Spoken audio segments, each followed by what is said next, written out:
putting that down, Gabriel. It's like, it's like Wolfman Jack back in the day. He came on and everything was just perfect. Not that I'm comparing myself to Wolfman Jack, well, but so yeah, we're going to do the top 40 here over the next hour. But okay, yeah, I'm into it.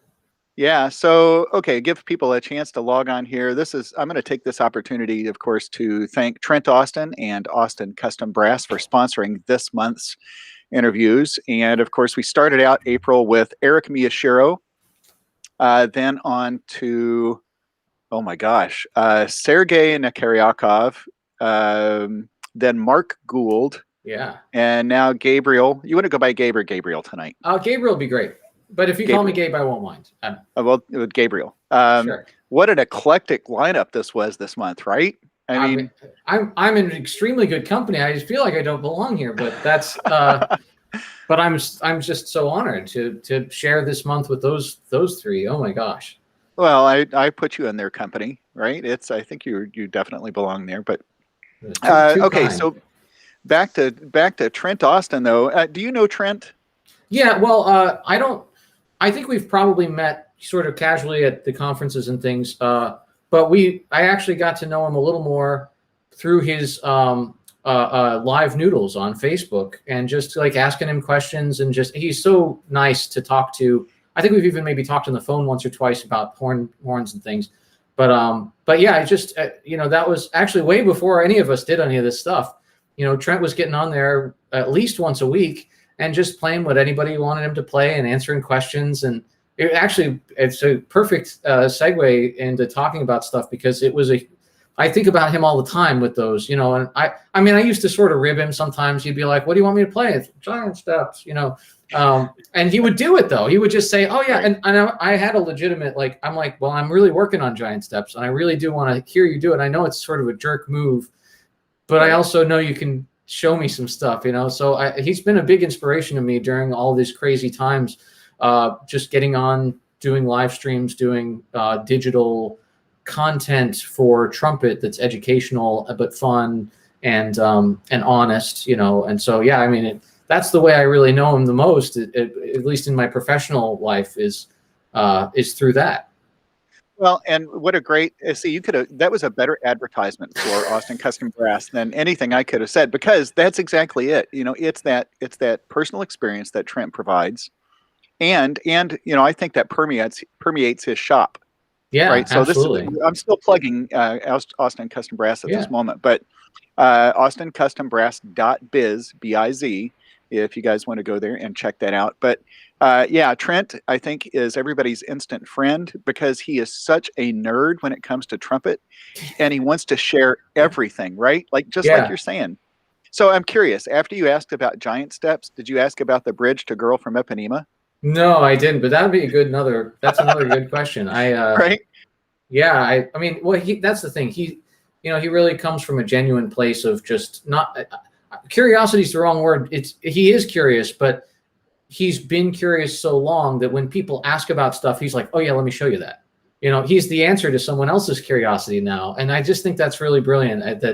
That he doesn't have to do any of that stuff. None of us have to do a lot of the the stuff we do, but I mean, but he really, he has a shop. He has a whole career that doesn't need him to go online and play some stuff and answer questions, and he does it anyway. And he can do a lot of other things, like sponsor podcasts. And by the way, you can send the other checks, since he said, Larry, if my ad was really that good, where to send the money. No, but he could have done a lot of other things, but I think, and I'm sure it's a little bit to promote the shop, but you can do a lot of things that aren't also good, right? Like you can just promote and just be, you can pay for ads, and you can do a lot of things, but that's not only brilliant because it is smart marketing, but it genuinely helps people. And I think that there's a lot of us in the music industry who, that's a huge part of our value system, to help people without provocation and without any kind of reciprocation. And so it emulates that, but again, not just emulates, it is that. And so that's one of the questions that I ask a lot, is like, well, why not do something good if you're going to do something? I mean, like, not just the right way, but like, in a helpful way. It doesn't have to just be one thing. And he really enjoys it. Yeah. Right. It never seems like a drag, like, well, here I am going to do this again, and I think you can see the joy in his face when he's playing and talking about, this new vintage trumpet that he just got into his shop. Right. I mean, so there's a great conversation starter for you too, because you're kind of into historical instruments. Is that the best way to phrase that? Maybe I'm into oddities, I guess, and historically relevant things. My dad, as you know, has a huge cornet collection that we sort of keep together. We both sort of feed into it. Him much more so than I do, because he has a lot more money than I do, and he knows all the deals. He knows all the people, but he has a humongous collection that. It's over 100 cornets that are of really good quality, both playing quality and historical significance. And so I'm part of that collection in terms of one of the collectors for it and one of the curators of it, and caretakers eventually. And parts of it are here. In the other room, I have maybe half a dozen different kinds of not particularly great but fine examples of period cornets. Actually, I have a Boston 3-star that's extremely good, and I have 2 New York Wonders in there, and I have a Levy model Courtois that's a very good playing instrument too. One of the New York Wonders needs a valve job very bad. I mean, so he has 3 New York Wonders that all play great, so I don't need 2, but I need 1 to play, and so it's that kind of thing. And the one that I keep going back to is this one behind me. This is a French Besson that's in C, B, B flat, and A, and high pitch C. So it's kind of like in D flat, C, B, B flat, and A. But it's really high pitch and low pitch C and regular pitch C. I can do that with my embouchure. Yeah, right. You just pull out some slides. Just play out of tune. But I bought this from Dylan. I just saw it on the website, and it was under C trumpets. And I saw it and I went, well, that looks like an original French Besson trumpet, and this design looks really familiar, but historically, this was kind of the first time that anybody did it this way. There were a lot of other designs before this that didn't quite work, but this worked so well that basically everybody copied it from then on out. And I mean, if you look at my Yamaha, it's in the case over there, but if you look at my Yamaha B flat, it has bracing even. Not 2 here, but it has bracing even in some of the same spots and everything. I mean, it's really remarkable how good this horn was for when it was built and how much we relied on this design. And so I immediately, first of all, I had to have it for that reason. But then when it came, something else happened, which was that it taught me how to play trumpet. I thought I was doing okay. And then I played this trumpet and I sucked so bad on it. And I just thought, well, I can tell it's not something about the way that the feedback I was getting. I was like, well, it's not the horn. I'm not doing this right. So I had to figure out how to play the trumpet again. And boy, I'm 1,000% more efficient if I play the modern horns the way that I have to play this horn. And that is down to sort of inefficiencies in the designs, but also just not making room for error. You had to be really good back then to play the trumpet at a professional level. And I'm not saying you don't have to be really good now, of course, but the instruments wouldn't give you any room, right? So there was just from the get-go, you had to really hone your craft and really get your instrument. And they all played differently back then too. But anyway, so things like this are really interesting to me. Can you get specific on that horn? Can you show? Oh, sure. Like the different keys on there. I'm very curious on how that works. Well, so I'll just play this one. We don't need to hear a real B flat. So I gotta make sure I'll turn. Oh no, I'm already set up to play trumpet. This is my teaching setup, so I should be good to go. Mm-hmm. So this is in B flat right now. It looks like a B flat trumpet. It's normal. I usually play this also with some vintage mouthpieces. So like this is a New York. If you're a real trumpet nerd out there, then you'll know what this means. This is a Vincent Bach Corp period comma New York with a medium stamped 7. So it's not the deepest stamp, but it's probably I'm going to get this wrong, but it's It's certainly not the 20s, 30s. I think it's probably mid to late 40s, if I'm not mistaken. I will have to look it up on dating Bach mouthpieces every time. But anyway, so what am I going to play?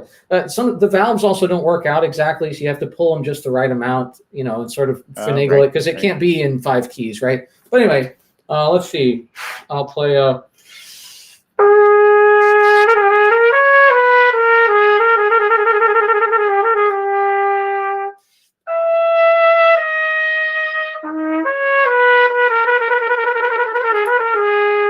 part of a Bay etude that's in front of me, right?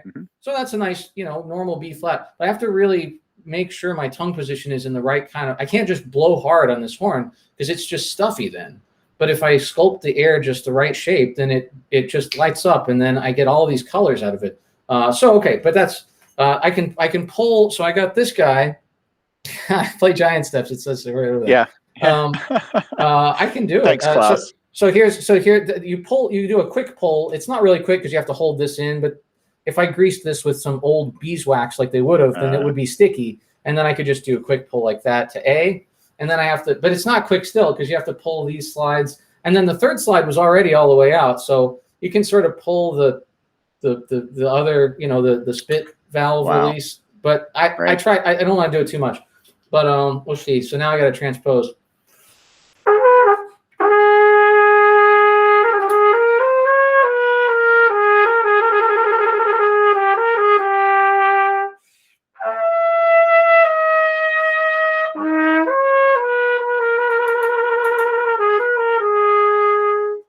So it's a little low gear, and that's down to me. But let's see, another part of this is. So a little articulation is harder the longer the horn is, at least for me. But so there's A, and that's pretty normal. You'd see B flat and A cornets, trumpets, all the way through the first part of the 20th century. So that's not a big deal. But there's, as I like to say when I do any demonstration, if I can do it this way, but there's more. Of course. So if we don't mind, so if you're the Wolfman, then I'm like Billy Zane. Is that the guy? But there's more. Yeah. But wait, there's more. Yeah, but wait, there's more. So now this is the low pitch C slide, and one of the reasons that this works this way is because you'll see that the front of this horn has I'm getting too close for my focus, but this is where the receiver of a normal trumpet would be, and then the venturi of the lead pipe would be right in here, right? But this doesn't have that. This has a bit that is a Morse taper that goes into a bit, or a receiver that's a Morse taper. And this happens to be almost exactly a half step long. So what that means is I can actually take this out right now, and I can play this instrument in C, right? I got to push this back in. Okay, now we're ready.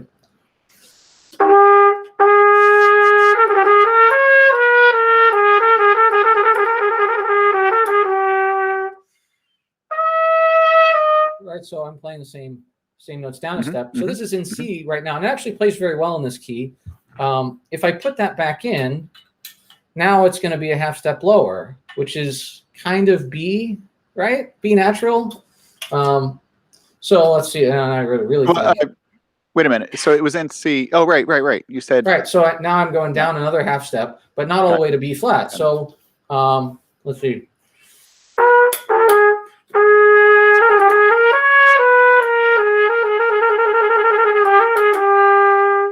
Right now it's in it's a half step in between, right? Actually plays extremely well in B. I sometimes play what is it, Pulcinella Suite.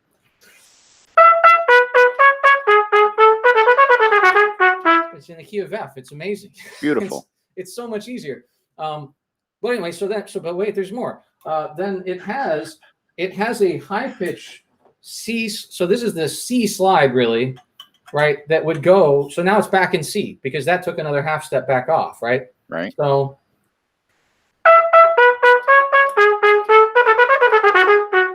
And it plays really well in this C as well. So either configuration of C and B, those are the best keys for this instrument.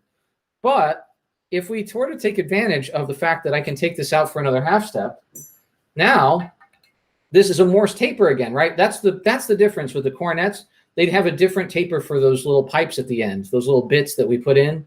That's usually not the same taper as the cornet shank. But in this case, it's still a Morse taper. And so that means I can put any mouthpiece in there that has a normal taper. And now I've got a D flat trumpet, right? If I push this in, let's see, now that's going to be.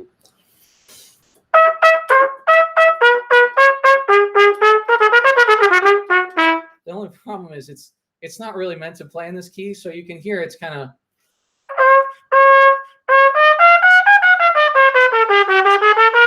It's like a very flat D flat, and the valves aren't long enough, so it doesn't really work in that key. But if I put the right mouthpiece on it with the right backbore, and I get the valve slides just in the exact right places, then I actually could play. Like an example would be the first trumpet part from Bartók Concerto for Orchestra. That famous, you have the yeah. So you start that on G sharp, right? So now it's G.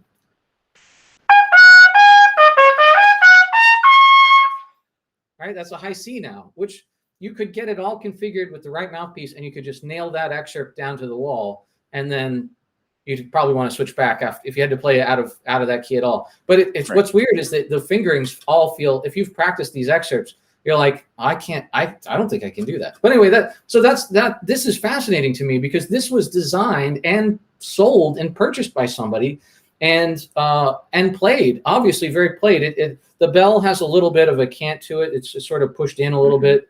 You can see, and there's been a little bit of repair work. I don't think that Dylan had to do any.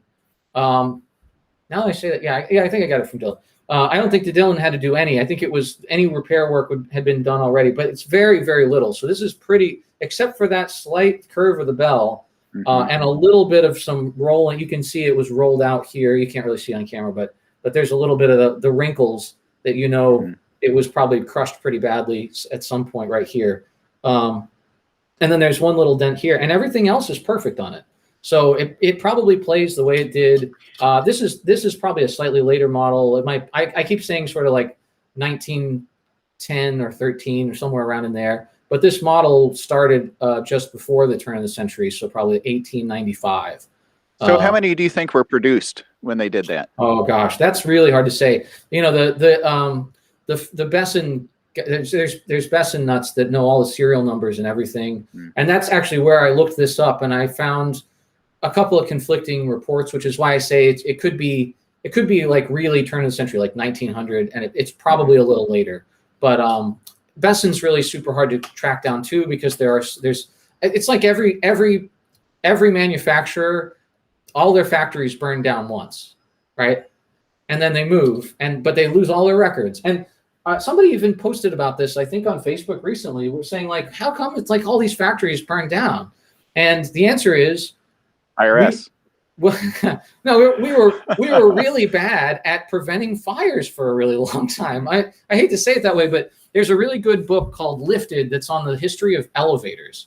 And this is, if you're going to interview me, you got to know that we're going to talk about some weird stuff. Because we've already crossed into that. We just crossed into it. Yep, that was it. But this book talks about and now we're all very sensitive to this because of COVID, but it talks about the air quality at different levels of buildings and how dangerous fires were for apartment buildings. We're talking pre-elevator is, everything basically 1860 and before. And they would build buildings about 4 stories or 6 stories, sometimes high. They could go further than that because you wouldn't live very long if you lived on the 7th floor of a building. Just a lot of stuff that, so fires were one of those things that, like, little things would set off. I mean, think about the Chicago fire. We think it was started by a cow. I mean, that's not really, we don't think that anymore, but that's the legend, right? And since this is a legends podcast, we're going to talk about legends. And so the legend of, was it Bessie the cow? And knocked over a lantern and burned the whole city of Chicago down. But that's how bad we were at fire. So of course they all had machinery, and they were forging metal in some of them. I mean, there's a lot of stuff that could go wrong. And even if it was just a little electrical thing, it was really hard to catch that at night when nobody was there. And so, of course, they all burned down. Of course, they all kept paper records. Of course, those all burned up. And so it's no surprise that we don't have the records that we wish we did. It's actually amazing that we have the records we do from Bach, that never happened at the Bach factory, or at least it would happen after the records were moved. I think there's one Bach fire. I don't know that for sure, but well, think about it. You know, I mean, redundancy was probably not a huge concern. No, right? I mean, and you know, you didn't really have the means to create copies, and so yeah, and not until this happened enough times did somebody probably think, hey, we should duplicate this somewhere somehow. But you know, I think about the way that current manufacturers produce theirs, and how they stamp serial numbers and the sequence and whatnot. And I kind of wonder. I know they keep great records, but what I'm thinking back is to why and how Bach did not necessarily keep sequential serial numbers. You know, and I'm wondering, you know, is that a common practice still? Because, you know, back to kind of the IRS comment earlier, right. You know, that was a legitimate thing. No, yeah, absolutely. Yeah, I mean, you know, it makes some things easier and it makes other things more difficult to keep. I mean, it depends on what your value system is, right? A lot of one-off makers don't use serial numbers. Each instrument is unique. They use well, think about before we had any serial numbers. You didn't have serial numbers. You had a maker's mark, right? Very, very early trumpets. My dad has an original 1700s Baroque trumpet that had been converted to a slide trumpet in somewhere in the mid 1800s, which means that's a gigging instrument, right? This guy played it, and then a new technology came, new mouthpiece, right? Whatever it is, a new technology came out, and he goes, "Oh, I got to have that. I want to be able to play like whole steps and half steps that I couldn't play before." So he gets it done. That instrument doesn't have a serial number. It has a maker's mark on the bell, on some of the parts in the valve construction, and you know, that's what they did before, because that's all that really mattered. It didn't matter when it was made. It still doesn't really. It's a way for collectors and you know, connoisseurs, I guess, if you want to call it that. People who, you know, there's people who want a Mount Vernon Bach. And so there's a way to find out what that is, because we have good records. If we didn't, think about, except for the Mount Vernon stamp on the bell, which again is just a maker's mark, we wouldn't have any idea when they moved and what parts they took with them that still said Mount Vernon, but were really an Elkhart instrument. And, you know, and before that, New York, we still don't really have a super great idea of exactly what horns were made in New York. Or the New York factory and the Mount Vernon factory, right on the edge. I used to have serial number 11,090, I think it was, and that was like 1953. It was like really close to the edge, but it was for sure New York. And the next one that I ever touched that I could get my hands on was a 16,000 that was definitely Mount Vernon, and that's pretty early still. But somewhere 12 or 13 is the move date, you know. So and the Bach loyalist guys, they know all this stuff. I have to look it up every time, but I think it's fascinating to, you know, if you want to talk about a trumpet history buff, John Hagstrom, who I studied with, is like the ultimate, especially Bach history buff, because he cares about the Chicago Symphony's trumpet legacy, right? And so he has the best horn. He called it, what did he say? He called it the Phantom Chicago Symphony trumpet. And it's because, you know, there's these famous 4C trumpets that were Mount Vernon era that they picked out, right? They went to the factory and they played a bunch of horns, and, you know, the section picked out these 4 horns, and the orchestra owns those horns. And John found one that was in between 2 of the serial numbers. He found a Phantom like era, and it plays really well too.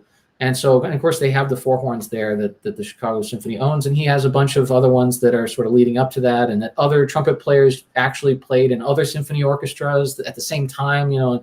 And he does presentations on this, and he plays the horns, and you can hear the difference. I mean, it's really, you know, that's what fascinates me. I have to look up all the details every time, but I like the idea that we can kind of borrow the legacy of. You know, I can play the instrument that somebody else played and kind of get a sense of what was going on for them and why they played the way they played, maybe. I mean, a great example is Maynard Ferguson, actually. Maynard Ferguson, one of my greatest trumpet heroes, right? I think probably for all of us. And I'm really a big buff on the early Maynard band, so like 1955 up through the 60s, before Chameleon even.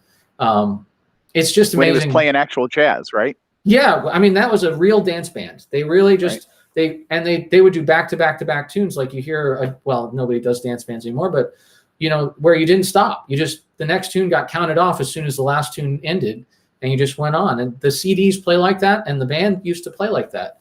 But for a lot of that era, he played a 38B Constellation, and I just happened to get my hands on one. I knew one guy that was selling it to a different guy, and I was going to see one day A and the other one day B. So he said, "Well, will you just take this horn to him, because I'm not going to see him for a week." I said, "Yeah, can I play it?" Well, yeah, sure, you can play. Play a couple notes on it. Sure. I took it in my house. I put a mouthpiece in, and I played it, and I went, "Oh." Not like, "Oh, I figured out how Maynard is Maynard," but like all the sounds that I'd been hearing my whole life of when he plays. There's a certain sound, a certain glide between the pitches, a certain something to it. And just playing an F major scale on this horn, and I went, "Oh, I get it. It's like, it's real tight up front, but it's kind of like it blows through on the back end, and you can blow as hard as you want, and it'll just kind of keep working, but like it gets softer between the slots and all this stuff that was like, it would be impossible for me to do that on the horns that I was playing then." And so then it's just a light bulb went on. I was like, "Oh, okay, I guess that makes sense." So, I mean, that's only one little thing we can do with these historical horns. Like I said, this horn taught me to play trumpet better on my normal horns, I mean, so it's just a cool thing to be interested in. And I think there should be some of that, right? I make all my students play one of the 3 classical concerti. And I sometimes get a lot of flack for this. Like, well, why, you have grad students playing the Haydn. They should be more advanced than that. I'm like, well, first of all, playing easy pieces isn't always easy, and not everybody thinks the same things are easy. But also, if you've never performed the Neruda or the Hummel or the Haydn, which are our 3 big ones, you could add some other things around there, but those are the 3, the way they are. If you've never played one of those pieces, then you're sort of disconnected from the history that is why we are allowed to play solos on trumpet now, right? We just didn't, the Baroque era, we never played the closest we got was Concerto Grosso, and that was like Brandenburg 2, right? Which I apparently have a month to prepare again, so I'm down to the wire on another Brandenburg. But it's not a trumpet solo, it's a Concerto Grosso, right? So there's 4 soloists, and the whole group is almost a soloist. And then after the Haydn is the marker, because the Neruda is, even though it's before, it was written for like basically hand horn. And the reason we stole it is because the same guys played horn and trumpet. It was like high brass players, right? So, or at least a lot of them. And so we borrowed that literature because it was like, oh, I can play it on the keyed trumpet, but we get this instrument that can play chromatically in the normal register, and it changes our lives, right? Now we are a solo voice, a solo instrument. We can do things that the violins and oboes could do. And then that develops the valve, and that develops the cornet. And, and the cornet literature is real violin literature almost, right? They're equal rock stars in that era. So, I mean, without those 3 pieces, that era, I should say, of pieces, we'd still be playing Principale parts in orchestra, maybe. Well, I would be right with you, because those are 3 pieces that I make sure, whether or not my students perform them, they learn them in the undergraduate because of exactly what you're talking about. First of all, I think that helps put them on equal footing with everybody else who's going through their degree, right? I mean, There has to be some level of, minimum level of experience with these pieces, but they're also great music, right? Yeah. It's not just learning the Haydn for the sake of learning Haydn or the Hummel or the Neruda. I mean, the second movement of Neruda, I think doesn't get played enough on its own. It's gorgeous. It's like the second movement of the Hummel, right? Yeah. And the second movement of the Haydn, I think it's the singular most perfect composition that any instrument has. I mean, just from a technical, like when you study in music theory class, it does everything perfectly, and it's beautiful, right? I mean, all 3 of those pieces have great second movements. You could argue about the quality of one versus another of the whole piece, or the first or second or third movements, right? You can pick a favorite, but you can't say any of them are bad, right? It's just, they're really beautiful. So yeah, I mean, and yeah, if you don't know those pieces, then you're disconnected from that history. And I don't care how well you can play the Honegger Entrada, which is also a great piece. If you don't know that part of your history, then there's just a disconnect. And I know that, 100 years from now, somebody will be like, Haydn who? We don't care. Okay, we're going to take a left turn, because this is actually getting me into a question I was going to ask you tonight. Okay, great. And every time somebody starts teaching college, it's like a new generation of teachers, right? Uh-huh. And we bring our own experience as students into that teaching experience. So my question is this: from your studies, and of course yours is even a little more unique because you grew up, from the beginning in the trumpet culture. So maybe this is not a fair question, but what have you seen in the evolution of trumpet pedagogy that's different from when you studied to where you are? What are the students expecting now? What are they getting now that you think, well, oh, I see. Yeah. I don't know if I'm phrasing that correctly. But no, I think so. In other words, what am I seeing from incoming students? Yeah. What their needs are. And what are they expecting? What are they missing? Either this new generation of teachers is deciding to leave. Maybe they're deciding, hey, we're not going to talk about Haydn Hummel. Yeah, right? This is a really great question, fascinating question. So I'll answer it two ways very quickly. One is, when I first started teaching, I was 23-ish, I think. Yeah. So what, 2 years ago? You're still young, yeah, right? I'm not that young. I've got at least an extra decade and then some on that age. Right. But yeah, I was fresh out of grad school. In fact, I was trying to do a third year of grad school because I didn't know what I was going to do, and then I got a job, and I was like, never mind, sorry. But I remember this sensation of like, I'm going to really do it right.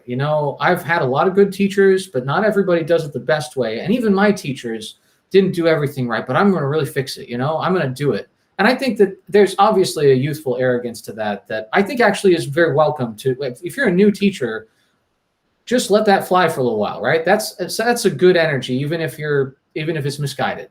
But then you very quickly find out, oh, there's a reason that people do things the way they do them. And it's very humbling to do that for what is now my 14th year, I think, teaching, at a college level, at least. And every year I come up with more stuff that I was like, oh, that's why that guy did that. Even though I didn't maybe like it at the time, and I thought I was going to fix the world, there was maybe a reason. And that's not to be boomer about it or anything. I'm not trying to stay with the old ways, but it's important to discover what they were about on your own, and to also listen very carefully, I think, when people explain it. So that's the pedagogy side. What I'm seeing, you adapt to that, right? And what you adapt to is what the students are bringing in, what they're coming in with, what they're coming in without, like you said. And so what I've noticed, I live in a fairly rural part of eastern North Carolina, and that's where my school is. That's where I live, and it tends to mean that there aren't as many people who can play giant steps when they come to college, or even necessarily all their major scales. And that's just a part of the amount of wealth or lack thereof down here in some parts, and just the immense need we have sometimes for band directors. There aren't enough band directors to go around for every county, for every school, every year. So now that's not to say we don't have great programs. I can't even. It would take me the whole time we have here to list all the band directors I know that are doing a great job, that are just within an hour's drive of me, right? But that's just how many people there are and how many schools there are. There are even more than that. So that there are some basics missing sometimes, but that doesn't mean those people aren't going to be good students. They just need someone to show them what they need to know and how to do it. So I'm very sort of systematic, and so I have a syllabus that your graded material is these things, like we were sort of talking about, like everybody needs to do certain things so that it's because it's a class. You have to be fair about a class where you get a grade and a degree, right? Right. You can't just say, well, for Larry, he's already pretty good, so he needs to play like the Peter Maxwell Davies for his jury. But Joey over here, he doesn't know all his scales, so he's just going to play just the exposition of the Haydn on B flat trumpet as written. I mean, it's not, you can't do that. So I have a certain amount of material, but what I'm now doing is every single lesson, you're going to do some sort of scale. I mean, once you know your major and minor scales, there's octatonic, all your pentatonics, all your minor modes. Nobody practice minor modes except for jazz musicians, and they call them other stuff. But like, there's always a scale to learn. So you're always going to do a scale or two that you've prepared. You're always going to transpose. That's also prepared. You're going to sight read, which can't be prepared except that you work on it. And you're going to do, what am I missing?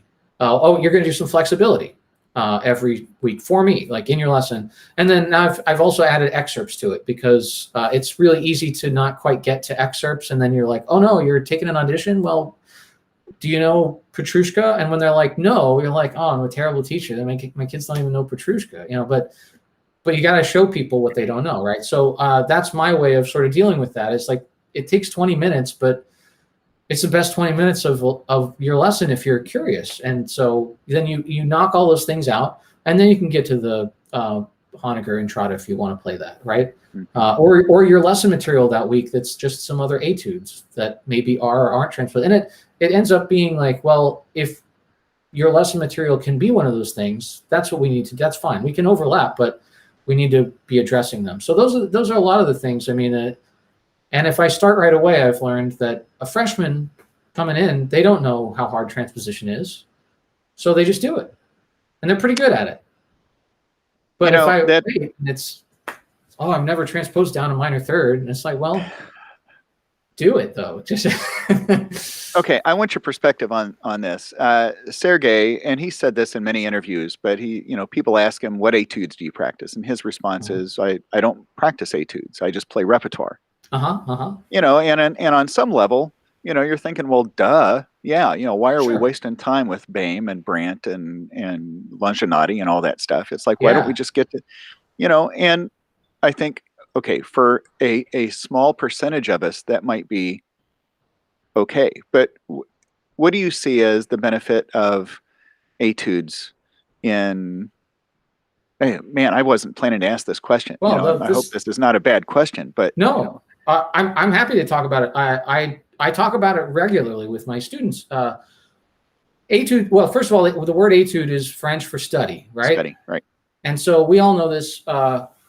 Well, we don't all know this. That's why I said it. So for any listening people who don't know that, it means study. And I think Sergey has a point there that if this isn't music we're going to perform, and we are going to perform other music that we could be busy learning, there's a very logical argument there, I think, right? I mean, it's very straightforward.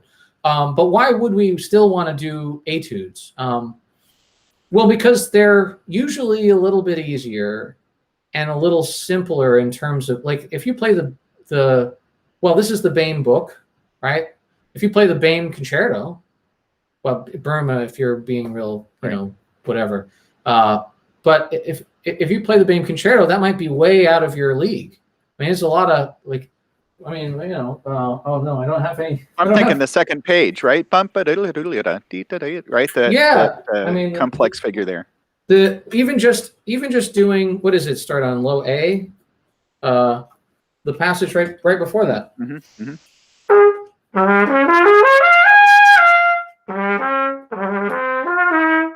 Augmented, right? That might be hard. That maybe you never played an augmented triad before. I mean, it's like, this is exotic sounding if you've only played band music your whole life. So and then I mean, all these little things. Well, this book has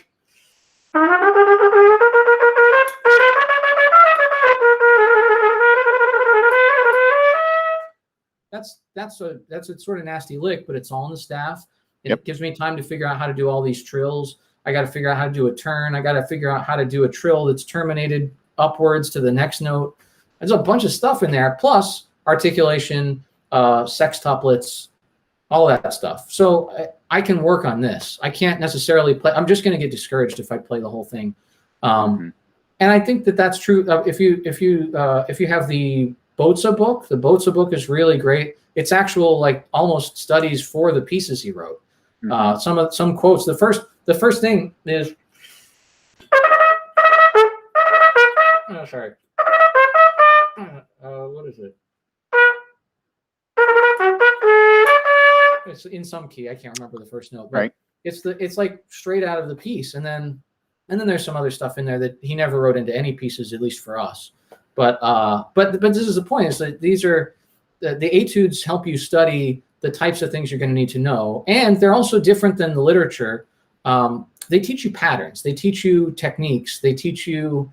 I mean, that's the thing for sight reading. My dad says that you don't sight read, you sight remember.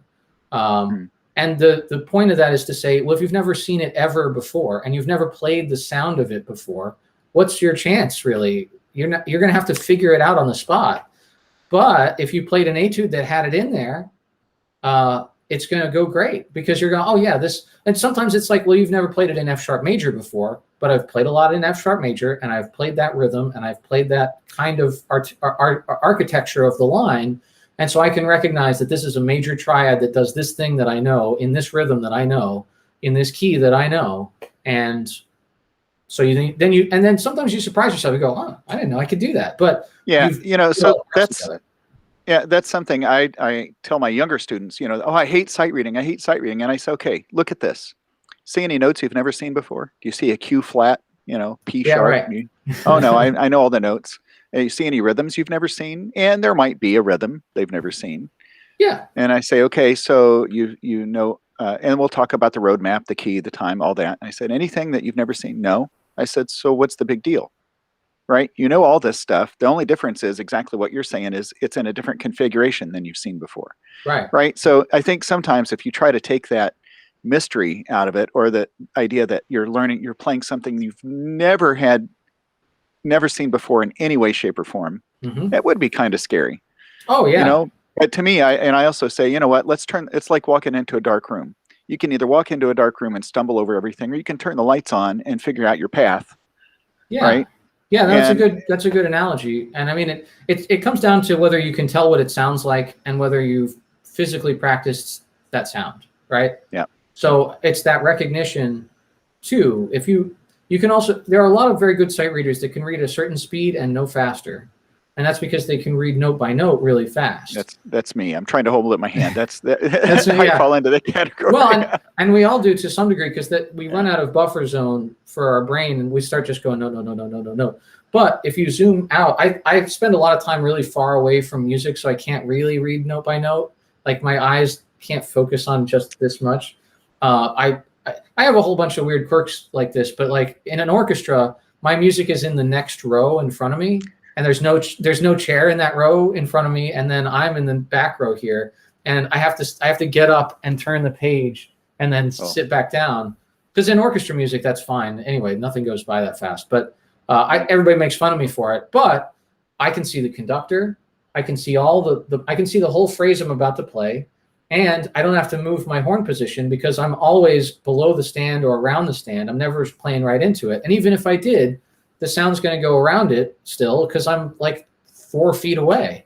And so there's a lot of advantages there. But the biggest one is really like when I'm sight reading, you want to lean in. That's what we all do. But I zoom back out and I'm like, I'm going to have to play the shape of this and not try to get too granular because I'll slow down. And again, then it's about recognizing shapes and just, I assume a sound and I play that sound, and if it's wrong, I pay the price. So I'm not sure it's better, but it's a different sort of approach to it. So little tongue in cheek, I mean, isn't really one of the best benefits of having your stand where it is in orchestra is that you don't have a violist right in front of you? Yeah, they'll still put up the shield even in between you and your music. I have a story about that I won't tell, but yeah, they'll in the break they'll put up a shield no matter what. They'll find a way. So Yeah. But yes, They'll find a way. It's very Jurassic Park, like Viola finds a way. Viola finds a way. That's right. That's right. So, okay, so we've avoided the elephant in the room for what, a 45 minutes. So you've mentioned your dad, and of course, if anybody doesn't know who your dad is, that's probably okay, right? Yeah. I mean, I like to think that Gabriel DiMartino is his own trumpet player, is his own teacher, but Yeah. you do come from a rather well-known. I mean, DiMartino. Everybody think, oh, Vinny, yeah, Vinny. Well, he knows a lot of people. He's a very social creature, and he's a very helpful creature too. And so a lot of people have been helped by him, and so of course they think of him. I was actually this is my sort of dark joke for this podcast. I was thinking about it, and I was thinking about the name, especially the legend part. And I was like, man, I don't know, I don't think I can go on. I don't have any kind of legend, because legend, I think about like books and stories, legends, legend. And I was like, well, so, okay, what would the legend of Gabriel DiMartino be? And I figured it out. This is it. It's two guys, and one guy goes, hey, I heard Vince had a son. And the other guy goes, yeah, it's Gabriel. There it is. That's the legend. Because there has to be a premise, and then there has to be a payoff. So that's my whole legend. Yep, that's true. Okay, so I don't know. Have you and I actually discussed this before? When you were, I think, maybe 1 or 2 years old. Do you remember this? I don't remember it. No, it's too. Well, okay. I know I brought it up to your dad at one point, but back when he was living in the cabin, Mm-hmm. and I was at UK, and he had one of his studio Halloween parties at the cabin. And I wore a giant teddy bear costume. And you sat in my lap the entire evening. I believe it. Yeah. Now I'm actually a little embarrassed saying that out loud right now. But to me, it's like, I mean, how hilarious is that? It's just that I knew you before I knew you were going to become, this incredible musician and teacher. But for what, the beautiful thing about that, yes, we're live, but now I'm going to edit that out. Oh, good. Okay. Yeah. No, I'm not. Hey, so Klaus Anselm, one of the people here in the chat, Klaus and I just went through Suzuki trumpet class together. Oh, so cool. I wanted to ask you so much about that, but you keep going. Well, Klaus and I actually, he's also very talented in a number of other ways. And he and I were actually on a Zoom thing yesterday or a day before. And we're talking about HFL, Hear from Legends, but we're also talking, I think I'm going to change the meaning. It used to be higher, faster, louder. Right. Then it was Hear from Legends. And sometimes people joke, it's really Hear from Larry, which works. That's good too. Well, you should like that. I watched that video podcast. But Hear from Life. Okay. Right. Yeah. I think also works. There are a number of things that could work for that. And there's some rather profane things that could pop in there, but we're not going to discuss any of those. But I would like to say give a shout out to Klaus. Yeah. And also David Wolf. David is a friend of mine and a trumpet player. Both of them are trumpet players. David, I think, came down to UK, whatever Jason put on a couple of years ago, the last time they had it in person. That's right. Yeah, that's right. So you probably know him at least from that. So both really good people, and thanks for being here, guys. Seeing your dad, well, he was my first teacher. For those that don't already know that, I've probably said that in every interview that I've done because I hold him that high regard. Sure. But I see the way he interacts at ITGs and other master classes, and I'm thinking, he's not putting on anything. That's him. That's Vinny. He's legit. Yeah. And from what I've seen with you, that's the same thing. You're the real deal. Right. And I think that's something that is, I think that's something that is, I think more often than not, trumpet players get such a bad rap. Maybe not anymore. Right. We used to be the definition of egotistical.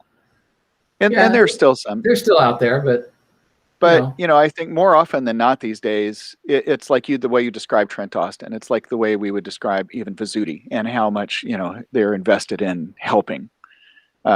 helping people. And it's just, and I see that in you as well. And I think, that's a testament to your dad and, the atmosphere that you were brought up in. But so would you talk a little bit about what it was like growing up in, I wouldn't say in the shadow, but did you ever feel like you were in the shadow with anything? Yeah, well, when we talked before for a different purpose, I believe, we talked about this a little, and that this is my most, when I go do master classes or interviews or anything, the question I get asked most is, was it hard growing up in your dad's shadow, or something along these lines, right? Right. And my answer has been the same for almost 2 decades, since I thought of it, really. Because it was hard for me to answer. I was like, no, I never really felt like that. I mean, it does, because you see him doing what he's doing, right? And I wasn't doing any of that for most of my life.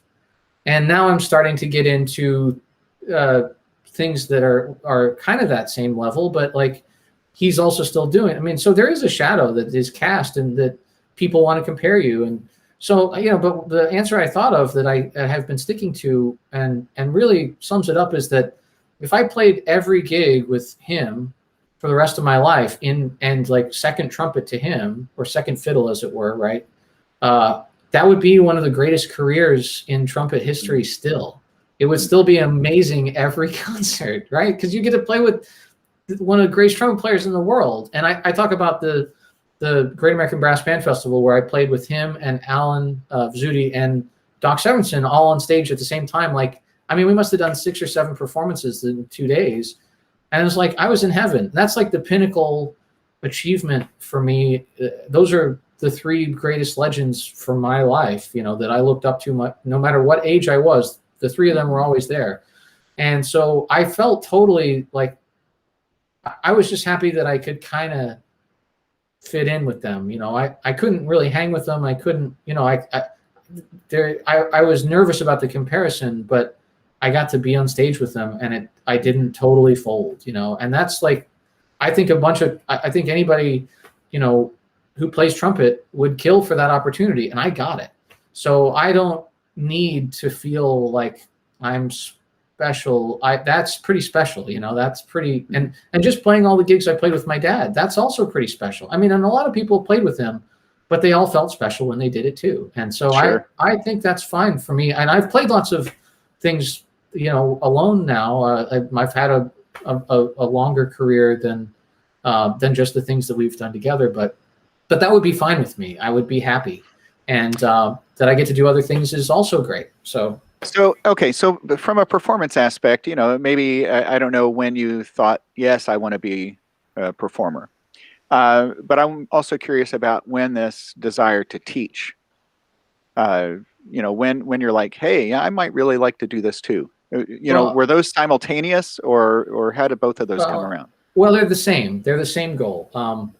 Okay, well, it's 100% stolen from my dad in that same genuine way, of that he's very genuine. And, he didn't have a very technical teacher in Sid Meir. Sid Meir was really great teacher, but he taught music, he taught phrasing, he taught all important stuff, but he didn't talk very much about trumpet. And so my dad kind of taught himself trumpet by asking people questions and doing things. And I'll let him tell that story, but he wanted to be a teacher because of that. And also because of some, back then the orchestras were a pretty dark place to be sometimes. And even though everybody wanted to be in one, when you found out what that meant, some people turned the other way. And he was one of them. He said, no, I did enough time and, saw enough people, mad about nothing. So I don't need that. Right. And so he joined. I would argue now that academia is probably worse than orchestras in that same way, but maybe not in the music school. But so he joined, he decided to be a teacher and a lifelong teacher. And so that's what I wanted to do. I wanted to help other people get further. And I get sort of on a soapbox about this because there's a lot of people out there that will just tell you, you're not gonna make it, sorry, you're starting too late. Or they'll bully you into like, well, if you really wanted this, then you wouldn't have come as so unprepared or whatever. And I don't think we live in a world where that works very well anymore. I'm not sure that it ever worked well. I think the generosity comes from wanting to show somebody what they need to do and help them along, I think that's going to work better. And I hate now, especially when people will say that this guy's not going to make it, or, well, maybe he graduated from such and such, but I haven't heard him play. And it's like, no, maybe he's just not there yet. Give him time, give people, but anyway, so the performance part of it is me being better prepared to teach people to do whatever it is they want to do. And it's very fulfilling. I mean, I love performing. And it's not really even secondary a lot of the time. It almost has to be primary so that you make sure you do enough of the different types of it. But the purpose of it is both in the moment of the performance, and because that informs how you practice, and that informs what you might be able to help somebody learn. And so that's the real story of it. I appreciate something you said there, and this is going to go back to Suzuki and his belief, and my belief too, that of course he was talking about early childhood education, but that every child can. Yeah. That's an actual part of Suzuki, and that every child progresses at their own pace. Mm-hmm. Right. And I think, okay, that is really how I want to now approach teaching at the college level, because I still think every student that comes in, you can't really call them a child when they're 18, but yes, they're still a child, right? Depends. Yeah, it depends. But, okay, so every student can.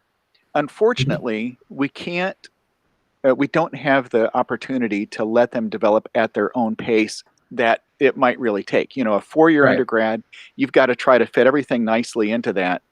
And I think that's unfortunate, because there, you've had experience with students. If they had had another 2 or 3 years, Mm-hmm.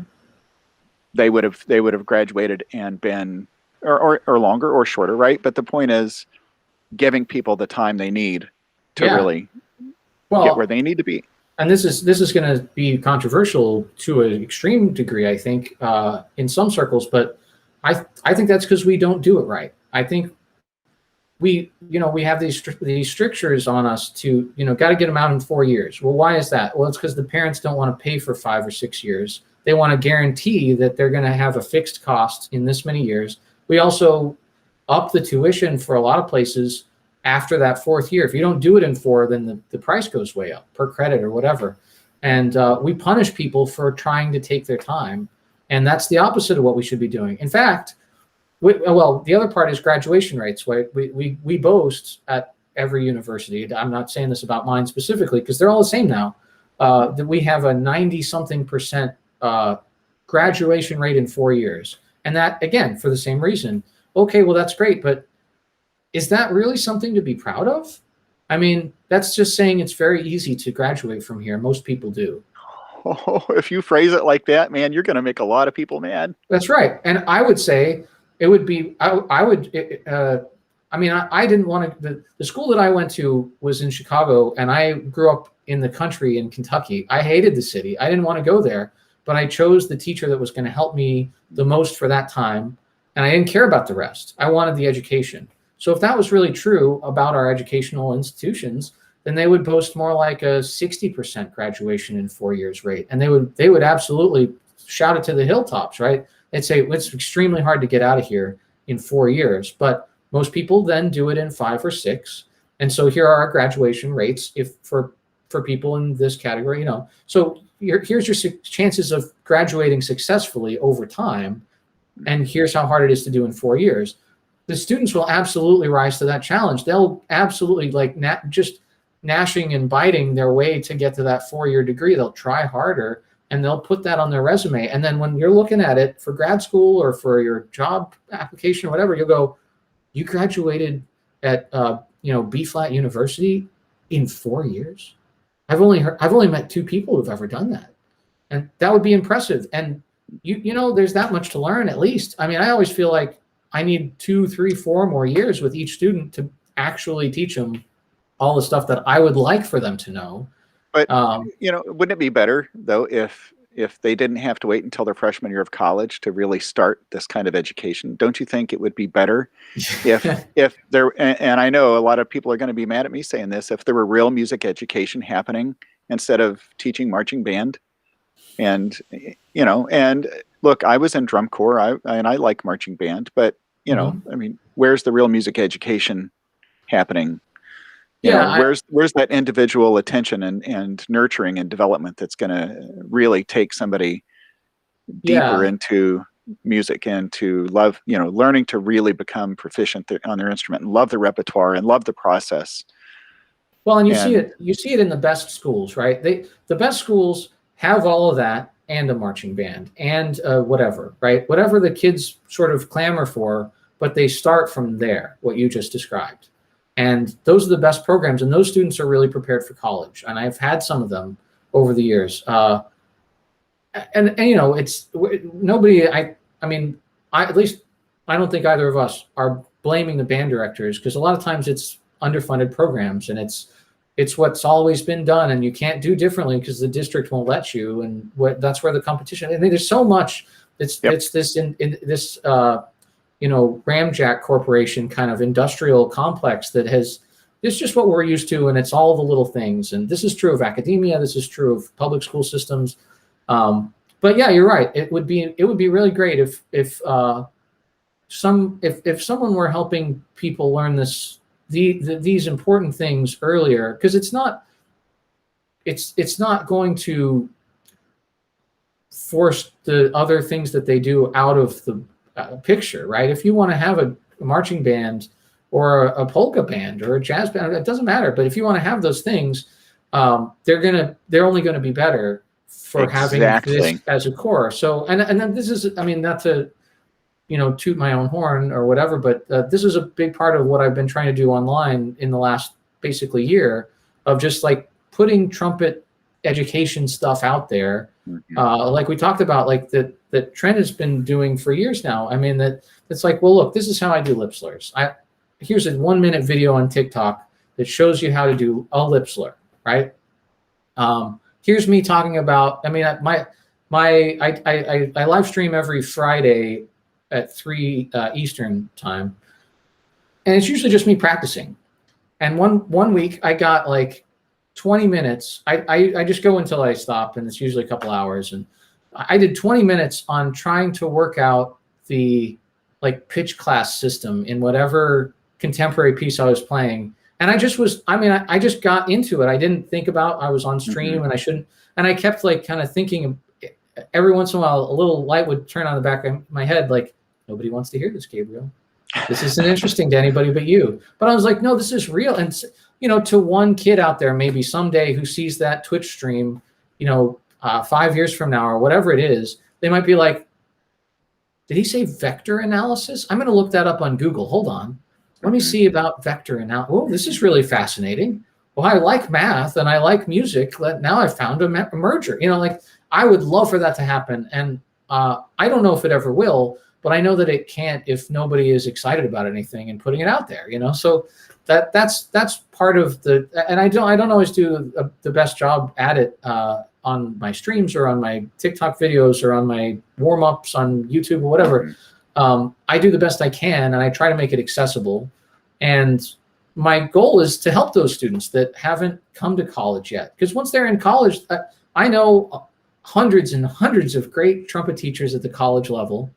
And I know dozens and dozens, and I know there are even more, but I know dozens of high school trumpet teachers that are usually in more affluent areas. But there's nobody in, you know, I don't want to name a place, but, you know, there's, except for Vince DiMartino, there's nobody else teaching trumpet in Boyle County, Kentucky, who you'd really definitely want to study with, right? Right. My knowledge, I mean, maybe there is now, I don't know, but and that's most places. It's the norm. It's not the exception. Right. And so to have something that's, and I know that internet access is also a commodity we take for granted. And I mean, there's other things that are, but more people have internet than have access to good trumpet teachers. And those trumpet teachers are still going to want some money because that's how they make their living. So this is a free resource that you can get if you have the internet at some point during the day. You can, you know, download things and whatever. So my dad is calling me right now, which means he should be watching the stream. That's right. Or maybe he's calling to tell you should talk about something else, right?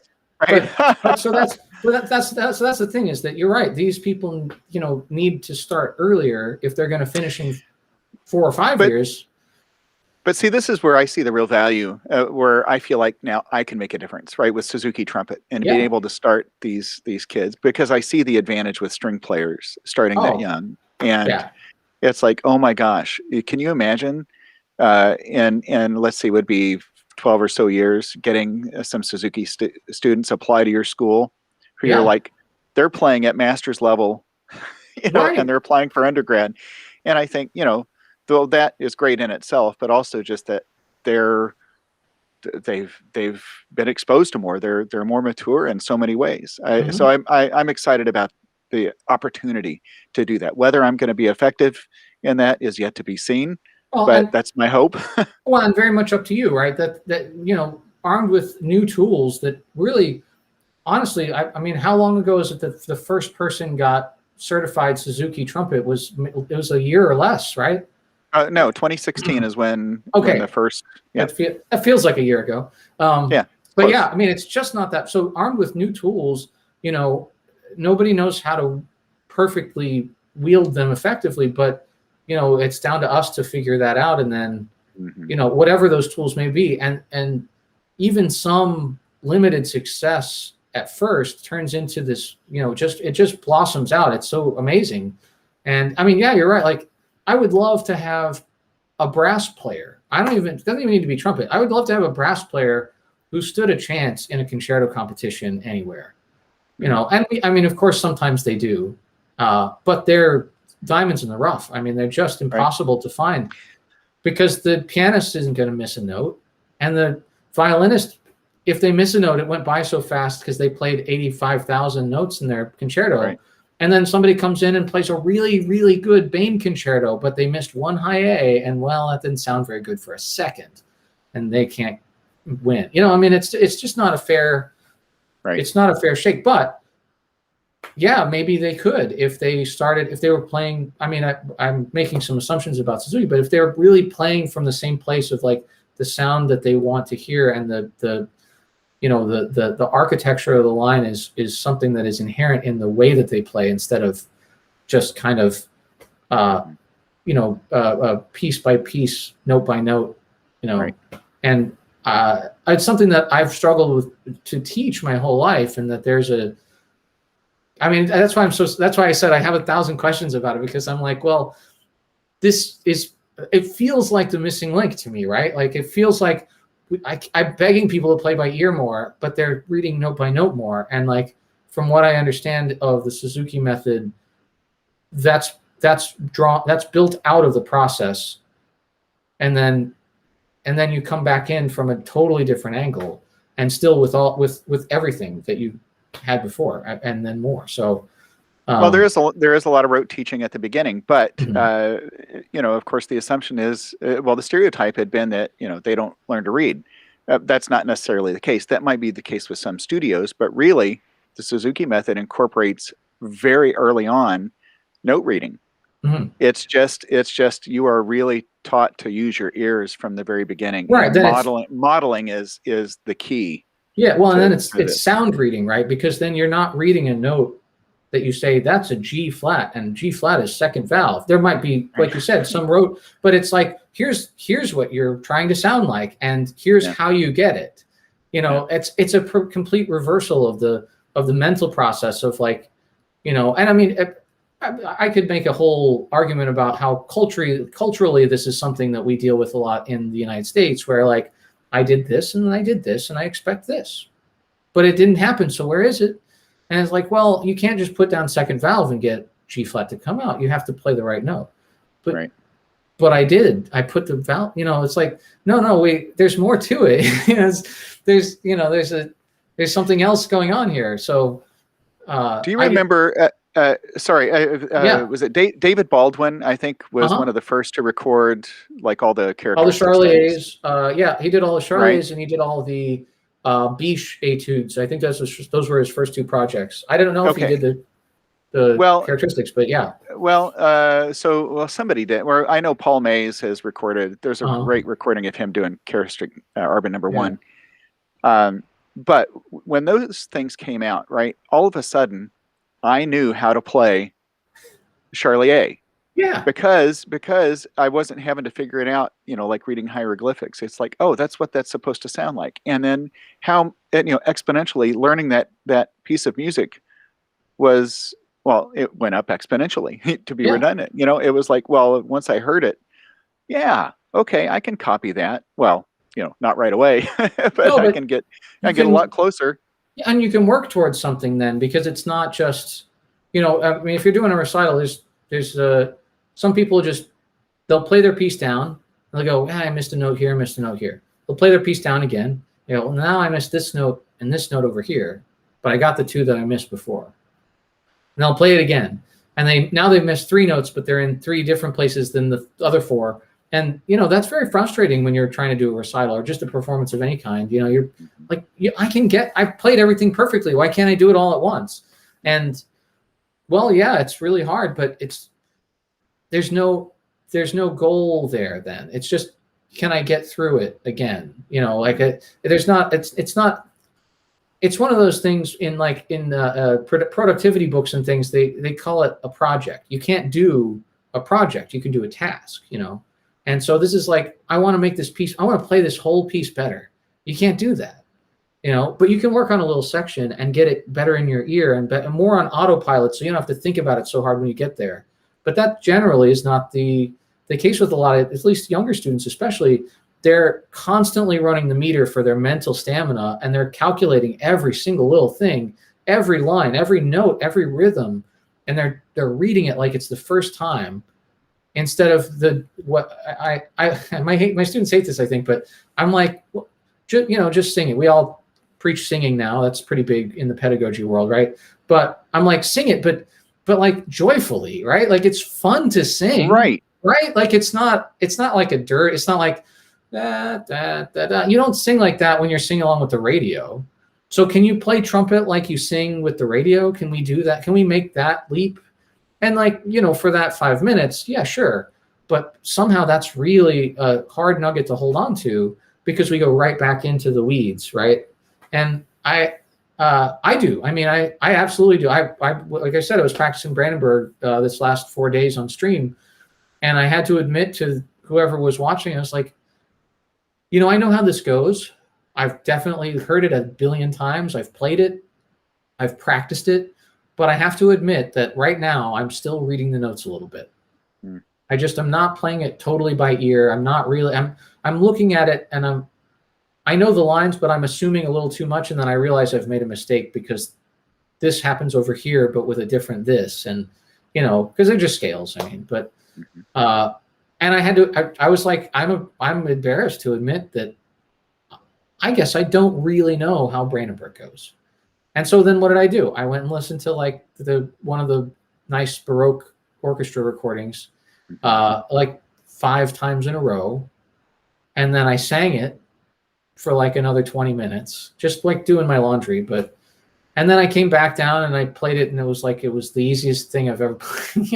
I was like, I couldn't have written a better ironic script of would you teach all these things, Gabriel? Did you decide that you didn't need to do them, or what were you thinking exactly? Yeah. Well, we're human, right? I mean, yes, we Sure. have to practice what we preach, but sometimes we have to be reminded what it is we need to preach. Yeah. Tina Helseth is one of my favorite musicians. Yeah. And I only recently discovered that she also sings. Mm-hmm. And when you hear her sing, my first reaction was, well, of course, that's why she plays the trumpet the way she does. Uh-huh. Now it's a very smoky, sultry kind of vocal tone, but the musicianship in it is like, oh, well, that's again why she plays the way she does. And I think what a great example of, you should be able to sing it. If you want to play the trumpet lyrically, like we're always told, sing through your trumpet, right? Yeah. Like you're saying, don't go da da da da da da da, because that's how it's going to come out on the trumpet, right? Yeah, or at least some closer to that than what you Yeah, want. but you don't have to go ta ta ta. It'd be great if you did, Yeah. but but if you can show that you have an understanding of what that real tone production, real tone quality is supposed to be like, then you have a much better chance making it Yeah. happen on the trumpet. Yeah. I mean, Hunter Eberly changed my life one summer. He's the Detroit Symphony principal. And he came to Interlochen one summer and gave couple master classes, but he made everybody sing. And he said, no, you got to really sing, And so he would sing and he'd go, oh, I mean, this really beautiful operatic voice. And he goes, I'm sorry, my voice is so bad. I broke my vocal cords one year singing too hard. And I was like, what? And he goes, yeah, well, what I realized is that the better you sing, the better your tone production is. Like literally one for one. And you can actually sing with the exact proper, vocal folds and tongue position and all that stuff that will get you the actual tone. So you don't even have to make an adjustment. You just literally, instead of making your vocal cords vibrate, you make your lips vibrate and everything else is the same. So he was doing this with students and I was going, oh, wait a minute. Is that really true? Can that be right? I never thought about this before. And I mean, I have like 10 pages of notes from like an hour-long masterclass. But and then I went and talked to him about it. And he was like, oh, yeah, I mean, I really did I had to go get him fixed and he's like, I'm not really allowed to sing as much as I used to because they'll break again. I don't know if he cares about me airing that dirty laundry or whatever. But I mean, he said in a masterclass as like sort of, you should be singing so much that you're in danger of, like that's how important it is. And I never thought about the quality of the voice before. And it changed my life. Like I said, I mean, and you're right. It does, Chet Baker is one of my favorite trumpet players of all time too. And his soloing is so lyrical and so meaningful. The lines are not just sort of technical prowess, even though he has that sometimes, but it's not pyrotechnics. It's a song, and he's writing you a new melody that's at least as good as the original that he probably just sang. And Chet Baker Sings is the only album I can never get enough of, I think, because you hear it in the quality of his voice and the quality of his sound, and these are the same sound in his head, But you talk about transferring things from vocal to trumpet. I also think that the way we teach articulation, right? If I can go dee da da da dee da da da dee da, that's exactly the articulation I should use, right? But then the students they'll sing it da da dee da da da dee da, and then put it on the trumpet. They go ta ta ta ta.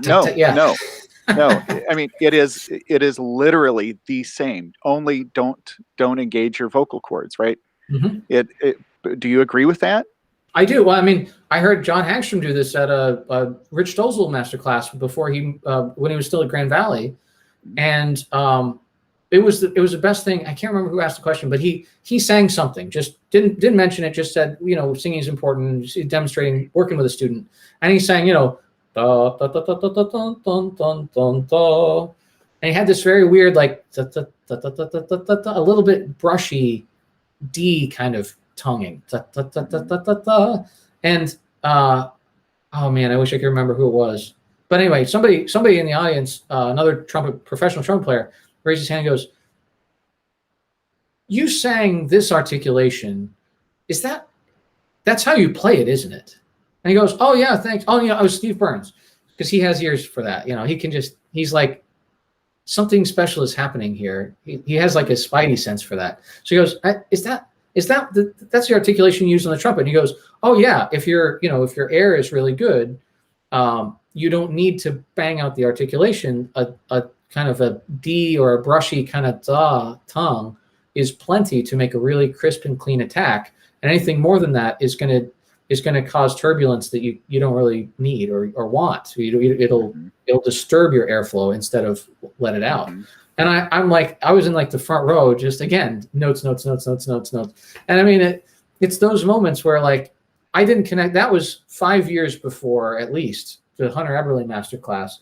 But and this is what I'm talking about with some of the stuff that I've learned in the last 10 years of practicing and done is stuff that I absolutely 100% would have laughed at you if you told me I was going to be doing that. But it has a value that is real to me now.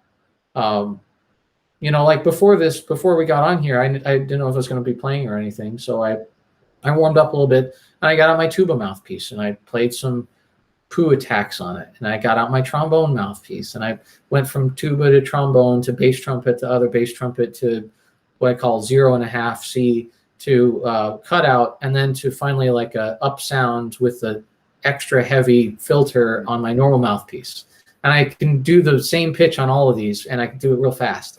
And like, that's a crazy thing that I do that nobody, I don't know. I would, like I said, I would have laughed at me if I told myself that 10 years ago, but it's like one of the most critical aspects of my playing now. So I think these things that are,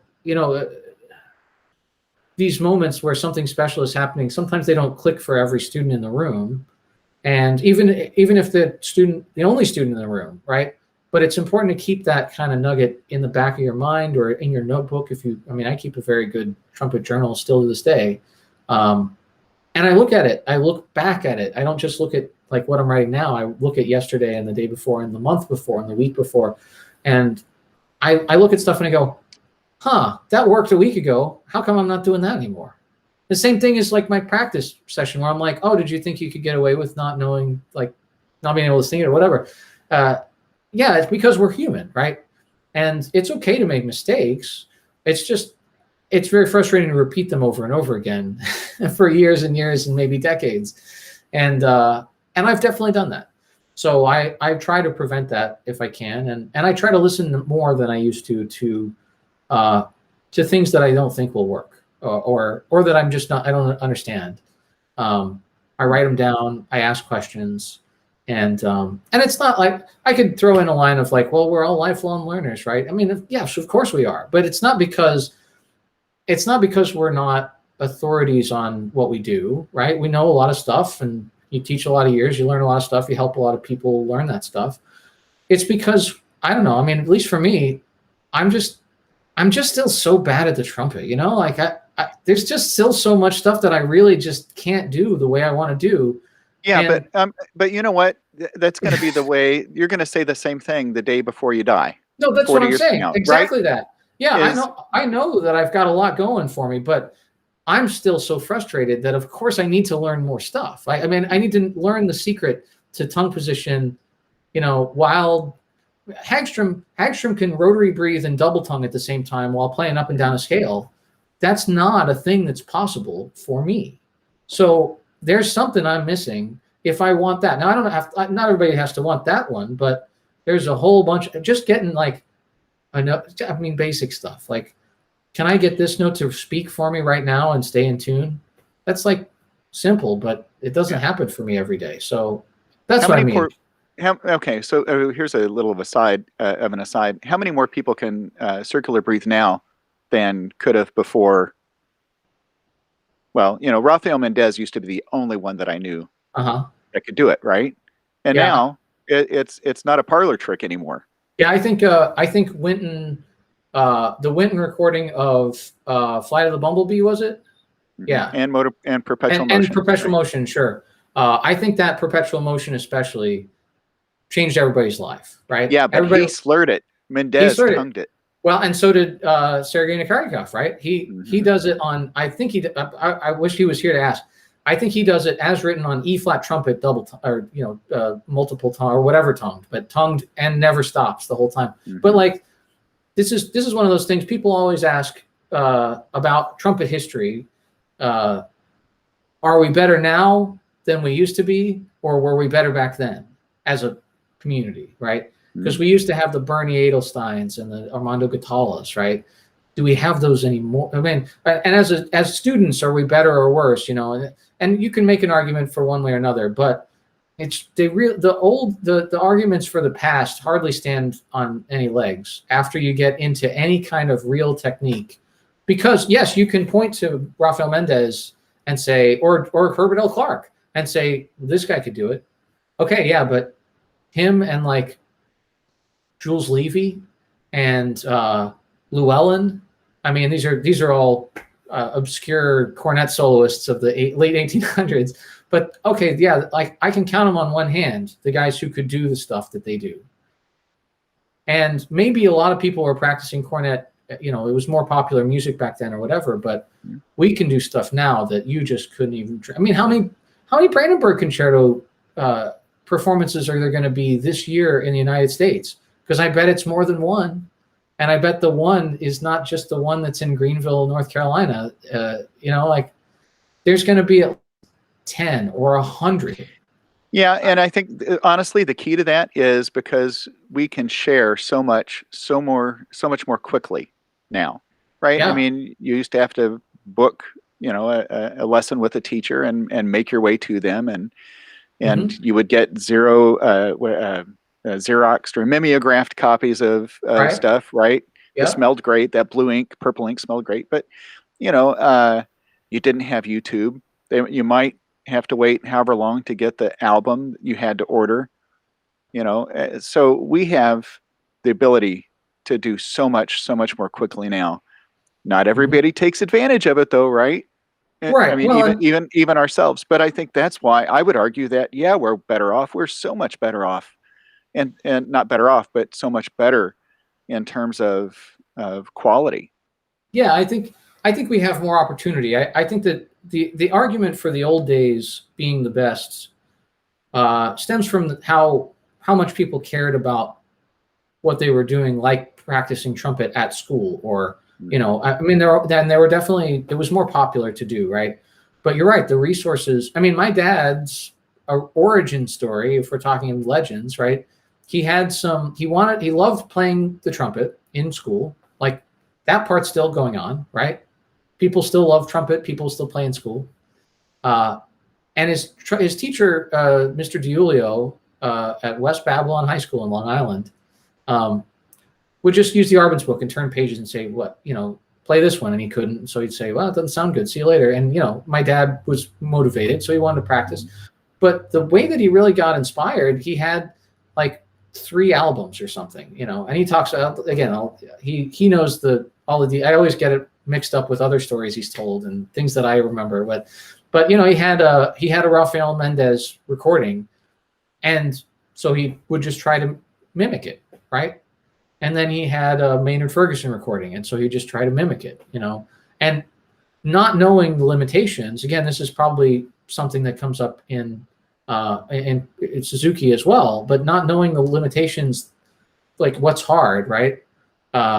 You just try to do it, and then of course you fail because you don't know what you're doing, but that's part of the expectation that you have for your process. And so the reason he tells the story about the 3 records he has, or 5 or whatever it was, is actually to tell the story about how he learned that music was written down, because he didn't know that you could buy Hey Jerkati, which is the Rafael Mendez solo that he had. He didn't know you could buy that. So he went in the music store and he was like, what? You could just buy the music to this? I've been transcribing this for months. It's like mad about it, And then but that's the thing, is that his story is exceptional because he was successful. And he was successful because he's tenacious in that way, right? He didn't want to fail, and he loved what he was doing. I would say that everybody has that opportunity to be tenacious and love what you're doing, and to keep doing it. And I think, there was a different era, and maybe we like to be told what to do more than figure it out nowadays, a little more as a culture. But I still think that there's joy in figuring it out, and that when people key into that, then they have that same chance of really being just as successful. And but they have to have those resources. They have to have something that inspires them, that they can try to do, that's maybe just always out of reach, and then to grow those resources. And I say that only because I know that that's not the reality for everybody. But like you said, also, if I'm being careful about being ableist about, making sure that I don't say that everyone has these resources, right? Then if you do have these resources and you're sitting there listening to this podcast, which I guess you'd have to then, if you're hearing this, then you should do something with those, right? You do have sort of an obligation to take the maximum advantage of your resources and to be one of those inspired people. Because guess what? The guy that sits next to you in your band program right now in Pumpkinville Middle School doesn't have those resources, and you're his inspiration. And he's just going to want to keep up with you, and he's going to ask you questions. And then guess what? You can give him your best Maynard Ferguson recording. This is what I'm saying, is that like the way around the problems that we have where, maybe this person can't have what this person does have, or, the different economic classes and racism and all kinds of ableism and just disparity in the world, is to get excited about the things that we can and share them with other people as many people as possible. And it's not going to change the world, solve all of our problems overnight. But if somebody who has then shares with somebody who doesn't, and then they both can succeed now, that's a solution to, in other words, understanding your privilege and using your platform to empower somebody who doesn't have that. That's important. And we talk about it now a little bit with racism and classism and sexism and, all kinds of different rights movements. We don't talk about it with music. And I'm not here to try to make that equal. I'm here to say we already know how to do that, though. We do share music already. We don't do it enough. But this is an important thing that we can all get really excited about and really into. And, and that's one of the reasons that for me, I don't want to put any more barriers, right? All the projects I have online are free because it's already hard enough for some people to get online. And, I don't charge for lessons because, outside the school, because the school pays me already. So I don't need your $30 or whatever. Just good. I'm going to book a lesson. I'm coming your way. Well, the thing is, use it for gas money to get to where and I can't teach that person every week, right? I don't have the time, so it's not. But let's set them up with somebody who can. This is what I'm saying. The resources are there, but they're not available to everybody. So let's work on that. Let's work on making them really democratic, really almost socialist. These are naughty words nowadays, but that everybody has equal access to the ability to work hard to get good at what they want to do. Yeah, that's a good thing. Everything else you can argue with somebody else about. I'm not a politician, but that's something that I care really deeply about, and that I did also learn from my dad. I don't think I ever saw my dad take a dollar for a lesson outside of school where they pay him to teach the lessons, right? So, well, I can attest to that because I came to him as a junior in high school, and at the end of the lesson, I had money with me. My dad gave me money, and I said, Mr. DiMartino, how much do I owe you? He goes, as long as you practice, you don't owe me anything. Yeah. Well, guess what?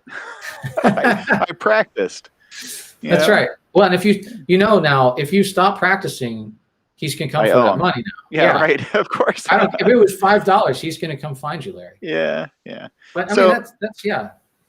Hey, Gabriel, I can't believe we've gone this long. I know. Yeah, we've been just talking. I'm sorry. I really wished I had pushed record a long time ago, but no, this has been great. I tell you what, all of this has been terrific. But the last 5 or so minutes, to me, has been like pure gold. Just the way you're talking about, and I'm thinking this is definitely going to be excerpted. Going to be the promo for this, but. I hope I said it the right way. Well, you did. You did. And I feel like we could go forever, and we probably could. But I do want to respect your time. But man, we need to do this again further down the line. And well, see, I had to talk longer because I had to try to make up the difference between me and the rest of the guys this month. So I can't do quality, but I can do quantity. Yeah. So that's what. But no, I would be happy to do this anytime. Not so much because I have a lot to say, but because it's really easy to, you bring up all the right kinds of things where it's really, you have to think a second about what you really think about that. It's not to say it's a hard interview. it's hard to be a good interviewer, and you do a really good job. Because I have to tell you, I've done a couple of interviews where I just thought, wow, did I really say all that stuff that I don't really want that to go out in the world. And Right. But I mean, it's just easy. This is an easy environment to just chat about all this stuff. So I appreciate that very much. And your dad has said the same thing. So I don't know if he paid you to say that. Here, no, but well, that's what his call was about, actually. Oh, right. You know, I always enjoy talking to him. Of course, well, I think I've told enough people now. You know, I'm writing about him. Right. But I don't know how many. We're in the teens. The number of hours we've spent together in interview. Oh, I'm sure. And now it's been quite a few weeks. But we're going to pick it back up because he still has an awful lot more to share. Kind of like you still have an awful lot more to share. You know, so. Well, look, not only am I grateful that you gave me the time to be here tonight, but I'm also grateful that you're doing what you're doing. You know, you're out performing and teaching and staying curious and hungry and all that stuff. I mean, I think to be a colleague or a student of yours would be a pretty cool thing. So I appreciate what you're doing for the trumpet world in that way. That's very nice of you to say. I try to do that, and I also try to understand that I'm probably not going to do it enough. Nor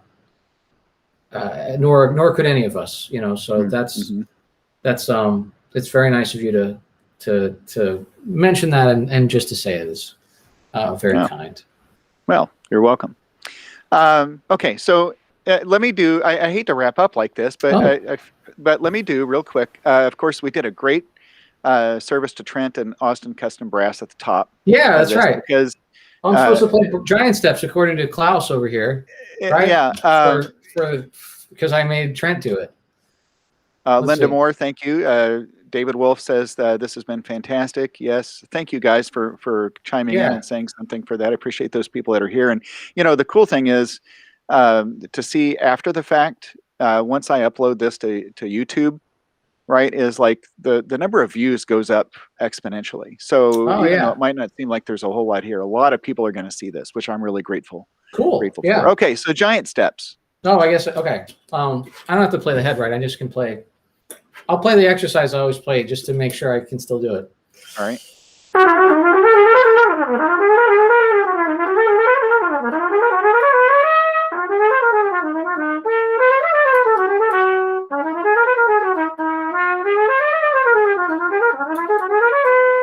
There you go. There's giant steps, kind of. When it's the right changes, I just played, you know. That was great. That was great. And now it's here for all of posterity, right? It's recorded. It's there. Well, I'll tell. This will be my pedagogical moment I didn't teach anybody anything until now. But if you want to make sure that you can still do giant steps, then you can just play that, which is basically just 1, 2, 3, 5, 1, 2, 3, 5.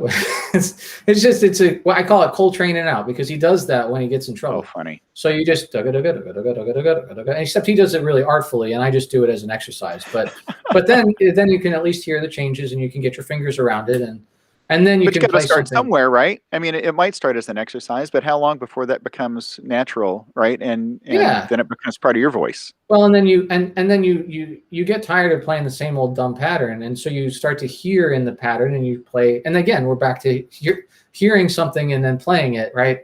And this is very Coltrane because he would say something along the lines of like, well, it takes 3 or 4 choruses to get the practice out of my fingers before I play anything really new. I think he also said something about like if you play more than 4 choruses, then you're to get off the stage. You know, so there's like a special like 4 to 5 choruses window or something. But that could be those quotes might be anybody. You know, we attributed. But anyway, yeah. So that's that. Now I've done it because I made Trent Austin do it. Sorry. But he actually played a real solo for like 3 choruses. So I just did an exercise. So when I'm ready, I'll do the whole thing. But give me another. Cool. That's been 12 years that I've been working on that. So another 12 or 24. Be careful that you don't slip into that in the middle of Brandenburg, right? Oh. Don't throw in a giant steps cadenza. You know what?